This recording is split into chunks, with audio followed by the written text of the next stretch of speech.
Hello friends, कैसे हैं आप लोग। तो आज मैं आप लोगों की कुछ और क्वेरीज जो मेरे पास आई हैं उनके मैं रिप्लाई करने की कोशिश करता हूं। तो शुरू करते हैं। तो सबसे पहले लेते हैं उज्ज्वल भारद्वाज जी की एक क्वेरी है।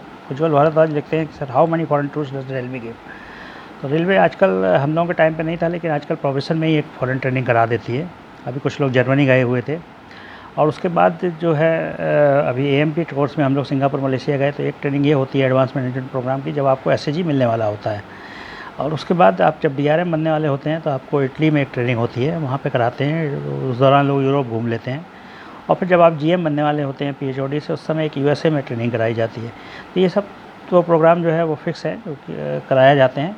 और उसके अलावा भी बहुत सी ट्रेनिंग्स होती हैं, जैसे कि अभी कुछ लोग चाइना गए हुए थे हाई स्पीड की ट्रेनिंग के लिए, कुछ लोग जापान गए हुए थे। तो उस तरह की ट्रेनिंग बीच बीच में आती रहती हैं। या कुछ लोगों की पोस्टिंग आरडीएसओ वगैरह में हो जाती है, तो वो लोग कुछ और रिसर्च वगैरह के लिए या कुछ मटेरियल के इंस्पेक्शंस वगैरह के लिए भी जो है फॉरेन कंट्रीज में जाते रहते हैं। तो उस तरह कुछ कुछ फॉरेन टूर्स होते रहते हैं बीच में। पिंकी पूछती हैं, सर रेलवे प्राइवेट हो चुका है या फ्यूचर में प्राइवेट होने की पॉसिबिलिटी है। नहीं, अभी तो प्राइवेट रेलवे नहीं हुआ है। और सिर्फ 5% रेलवे जो है आप कह सकते हैं कि प्राइवेट होगा, वो भी 2023 तक, जब आपकी 159 ट्रेनें जो अभी चलने वाली हैं प्राइवेट ऑपरेटर्स द्वारा। तो टोटल 2800 मिल्ड एक्सप्रेस ट्रेन है, उसमें से अगर मान लीजिए 150 ट्रेन चलती भी हैं प्राइवेट से, तो इट्स ओनली 5%। तो इससे ज़्यादा प्राइवेटाइजेशन होने अभी नहीं जा रहा है। इन फ्यूचर क्या होगा उसके बारे में अभी कुछ नहीं कह सकते, बट एट प्रेजेंट जो सिचुएशन है वो यही है। ऑफिशियल टूर में पूछते हैं कि रेलवे एक्सपेंडिचर पे करती है। यस, रेलवे फ़्लाइट का पे करती है, और आपका जो फॉरेन टूर होते हैं उसमें टिकट का, और उसके अलावा आपका होटल का पेमेंट करती है। और ये आपका अकेले का करती है। आप अगर फैमिली को लेके जाएंगे तो आपको अपना फैमिली का खुद करना पड़ेगा फ़्लाइट का। होटल में आप साथ में रुका सकते हैं। और बाकी वहाँ पर जो ट्रेनिंग सेंटर होते हैं उससे आने जाने के लिए जो ट्रेनिंग सेंटर की बसेस वगैरह रहती हैं वो यूज़ करते हैं। कुछ टूर ऐसे भी होते हैं जो कि जैसे हम लोग सिंगापुर गए थे तो यूनिवर्सल स्टूडियो का टूर था, तो वो उन्होंने कराया था। या मलेशिया में भी कुछ सिटी टूर थे, और इसके अलावा कुछ टूर थे जो कि हम लोगों को कराए गए थे वहीं के इंस्टीट्यूट की बस के द्वारा एक। तो उसके लिए लेकिन हम लोगों को कुछ एडिशनल पेमेंट करना होता है, तो वो एडिशनल पेमेंट हम लोगों को करना पड़ा था। और इसके बाद सागर झा लिखते हैं कि आईएएस जो हैं वो सीबीआई वगैरह में जा सकते हैं। आईएएस वाले जो वीडियो था उस पर कमेंट किया उन्होंने।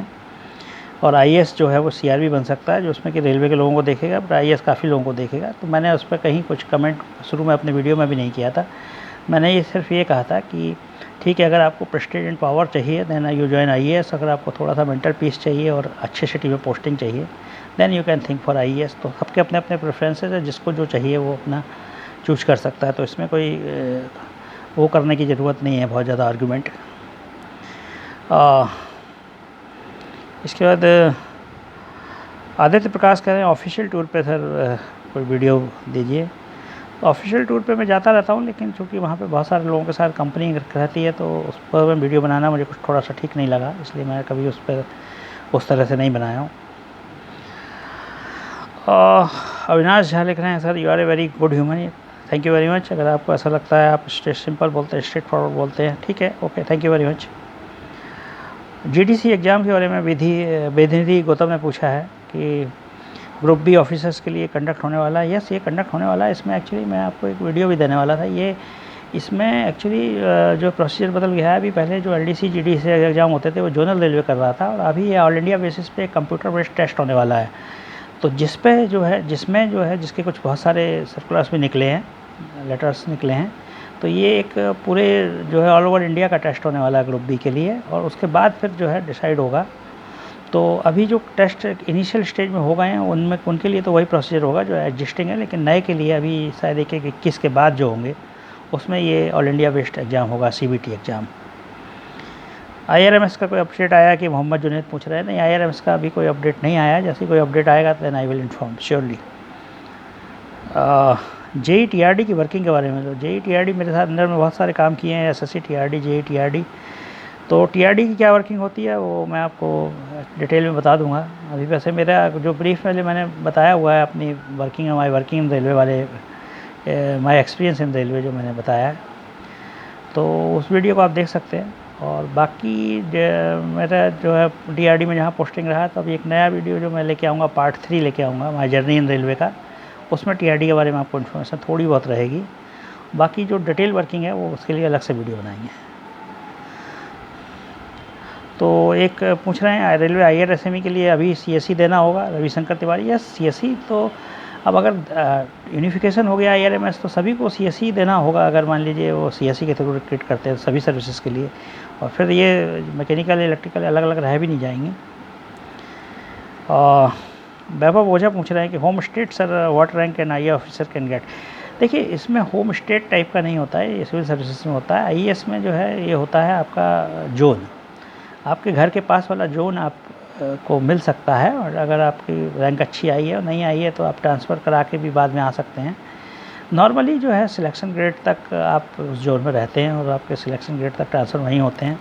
उसके बाद SAG में तो आपके फिर ऑल इंडिया ट्रांसफ़र होने लगते हैं, लेकिन ऐसा कोई कंपल्सन नहीं है, क्योंकि जब आप ऑल इंडिया सर्विसेज हैं तो आपका कभी भी बीच में जो है किसी भी और जोन में ट्रांसफ़र हो सकता है।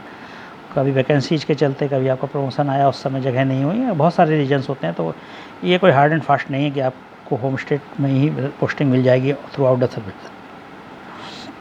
हरीश कुमार पूछ रहे हैं कि सर 80% इंजीनियर सिविल सर्विसेज में जाते हैं। यस, लोगों को क्रेज़ है, क्योंकि लोगों को प्रेस्टीज पावर दिखता है। मैंने अपने वीडियो में देखिए क्लियरली कहा है कि बाहर वालों को लगता है कि उनकी लाइफ बहुत अच्छी है, और इसीलिए वो जाना भी चाहते हैं सब लोग।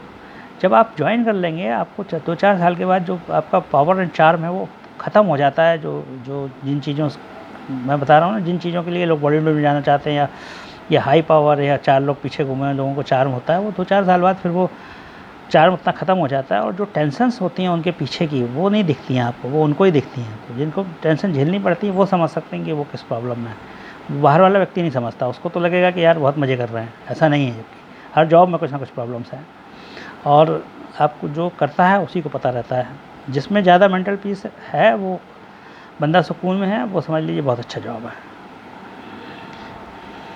उसके बाद जो है किसी ने पूछा है मुझे, बॉलीवुड टैलेंट ने पूछा, तराने ने, सर आपने मेरी जी से कोचिंग किया था? नहीं, मैंने कोई कोचिंग नहीं किया था, मेरी सेल्फ़ स्टडी है, और मैंने जो भी कुछ किया है वो सेल्फ़ स्टडी से ही किया है।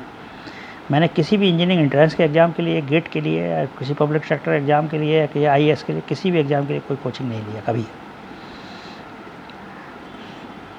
आशुतोष कहते हैं कि वो रिसर्च करना चाहते हैं। रिसर्च करिए, आप रिसर्च करने के लिए एक्चुअली रेलवे में आप आ जाइए, और आप फिर RDSO ज्वाइन कर लीजिए कुछ समय बाद, फिर आप वहाँ पर रिसर्च कर सकते हैं, आपको रिसर्च में इंटरेस्ट है तो।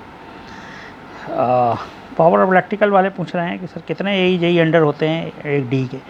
देखिए, रेलवे में थोड़ा सा लाइन स्ट्रक्चर है। सीनियर DE है तो उसके पास एक DE होगा, या AE हो सकता है डायरेक्ट, या ज़्यादा से ज़्यादा 2 AE होंगे। TRD में अगर आपकी ज़रूरत ज़्यादा रहती है AE की, क्योंकि डिफरेंट प्लेसेस पे पोस्टिंग होती है, जैसे मान अब डिवीज़न के ऊपर भी डिपेंड करता है। जैसे इलाहाबाद डिवीज़न बड़ी थी तो वहाँ पे एक सीनियर DE के पास आपके 2 DE और कम से कम 7-8 AE थे। बट हो सकता है छोटी डिवीज़न हो तो आपके पास एक DE एक AE हो, या आपकी पोस्टिंग जनरल में है तो हो सकता है सिर्फ एक AE हो। तो ये डिपेंड करता है कि आपका जॉब रिक्वायरमेंट क्या है, उसके हिसाब से ये होता है कि AE कितने होंगे।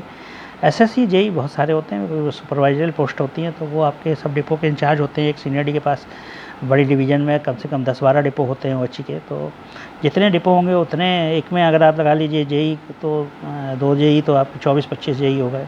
जैसे सपोज मैं वर्कशॉप में था शुरू में AE में, तो मेरे अंडर में करीब जो है 30-40 सुपरवाइजर्स थे SSC, और JE थे कम से कम, नहीं तो मेरे ख्याल से 40-50 JE होंगे। तो बड़ा स्ट्रक्चर था। तो डिपेंड्स ऑन, झांसी वर्कशॉप में भी लगभग ऐसे ही था। कहीं कहीं जो जो है आपके जैसे TRD में कभी ज़्यादा भी मिल गए हैं, कभी मान लीजिए आपकी पोस्टिंग जनरल में हो गई। जैसे जनरल में था तो वहाँ पे जो है एक DE था मेरे पास समस्तीपुर में, AE कोई नहीं था। तो डिपेंड्स ऑन कि कैसी आपकी जॉब रिक्वायरमेंट। एक AE था TRD के लिए बाद में आया था, लेकिन एक DE जनरल देखता था, एक TRD देखता था, एक DE ट्रेन लाइटिंग का था। टोटल जो है 3 ऑफिसर थे अंडर में सीनियर DE के। तो डिपेंड्स ऑन कि कैसा आपके सिचुएशन है। इसके बाद अभिषेक ओझा पूछ रहे हैं क्योंकि सर जो दिखता है वो अच्छा नहीं होता है, ह्यूमन टेंडेंसी। तो हाँ, ह्यूमन टेंडेंसी यही है एक्चुअली। ह्यूमन टेंडेंसी के बारे में तो आप क्या कमेंट करेंगे। बंगले के बारे में पूछा अभिषेक मिश्रा ने। तो बंगला मैंने बताया टाइप 4 से ऑफिसर्स को स्टार्ट हो जाता है। टाइप 4 मिलता है जूनियर्स के सीनियर स्केल में, टाइप 5 मिलता है G grade selection grade SAG में, और उससे ऊपर नॉर्मली जो है टाइप 6 मिलता है। तो यही है। जीएम का इंस्पेक्शन, यस जीएम का एनुअल इंस्पेक्शन होता है हर डिवीज़न का। अभिषेक सिंह पूछ रहे हैं, तो उसके बारे में जो है बता देंगे हम आपको, बाद में बता देंगे एक वीडियो में।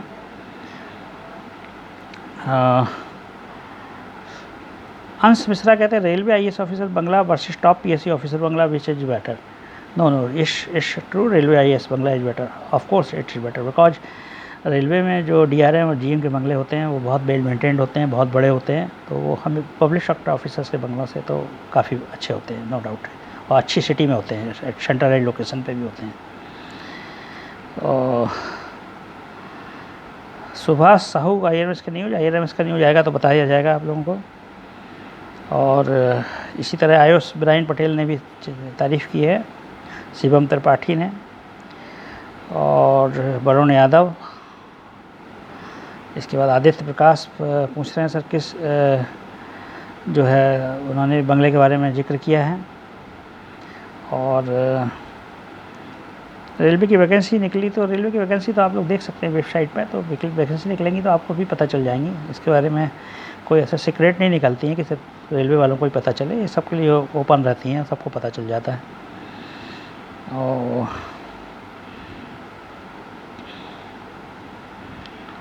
केशव चौधरी लिखते हैं कंपैरिजन बनाइए सर आईएएस और रिसर्च का। ठीक है, कंपैरिजन लेके आएंगे, बिल्कुल लेके आएंगे, जल्दी ही लेके आएंगे।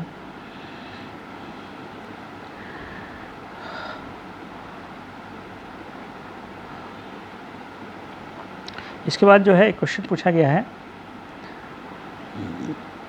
कि इसमें ये पूछ रहे हैं आई सर्जरी इन्होंने कराई है परेश पवार ने, तो ये पूछ रहे हैं कि आई सर्जरी के बाद जो है उनको रिजेक्ट तो नहीं किया जाएगा। देखिए आईज का एग्जामिनेशन होता है, विजन टेस्ट होता है, कलर ब्लाइंडनेस टेस्ट होता है। अब सर्जरी के बाद आपकी क्या सिचुएशन है उसमें, अगर आप ये दोनों टेस्ट पास कर लेते हैं तो मुझे ख्याल से आपको रिजेक्ट नहीं किया जाएगा। अगर आप पास नहीं कर पाते हैं तो फिर आपको इसमें रिजेक्ट किया जा सकता है। तो डिपेंड करता है आपकी परफॉर्मेंस टेस्ट में क्या रहती है, उसके ऊपर काफ़ी कुछ डिपेंड करता है।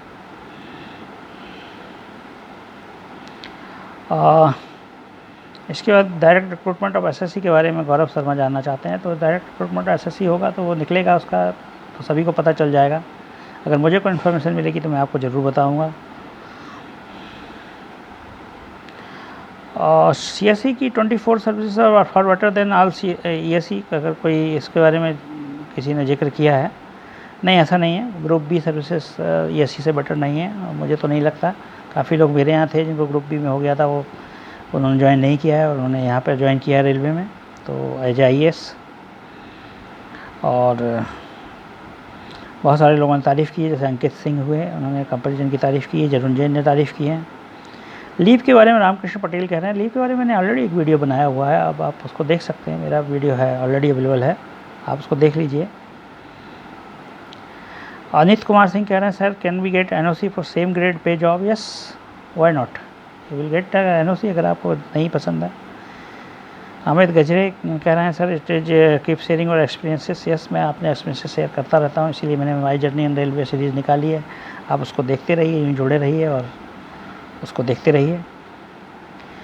अदीबा अहमद कह रही हैं sir which is the department for girls? सभी कुछ गर्ल्स के लिए आजकल अच्छे हैं, गर्ल्स बॉयज़ के बराबर हो गई हैं अब तो, हर मामले में हर तरह के जॉब कर रही हैं। रेलवे में भी एएलपी एलपी के जॉब भी कर रही हैं गर्ल्स, तो ये कहना गलत होगा कि गर्ल्स के लिए कोई स्पेसिफिक डिपार्टमेंट हो। हाँ, अगर आपको बहुत ज़्यादा ये है कि एक ही जगह पोस्टिंग ज़्यादा समय रहे, आपको दिल्ली वगैरह में रहना है, उस तरह की बात है, तो आप central power engineering services join कर सकते हैं। उसमें आपकी पोस्टिंग मोस्टली दिल्ली में रहती है, और रेलवे वगैरह में थोड़ा सा ट्रांसफ़र ज़्यादा होते हैं, तो आप हो सकता है कि आपके लिए आपको थोड़ी दिक्कत हो। दुर्गेश सक्सेना ने श्रीवास्तव ने तारीफ़ की है, thank you very much Durgesh जी।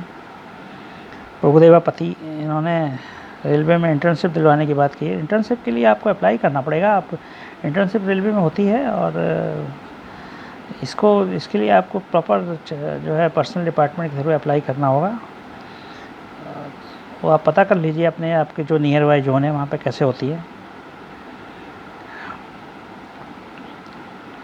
और इसके बाद धीरज जोशी कह रहे हैं थैंक यू, और ऑफिस एंड डिपार्टमेंट की वर्किंग के बारे में तो मैं आपको वर्किंग के बारे में वीडियो लेके आ जाऊँगा, बहुत जल्दी आपको दूँगा इसके बारे में वीडियो। और बाकी क्वेश्चंस हम बाद में लेंगे, अभी काफ़ी टाइम हो गया इस वीडियो में। थैंक यू वेरी मच, यूँ जुड़े रहिए, थैंक्स।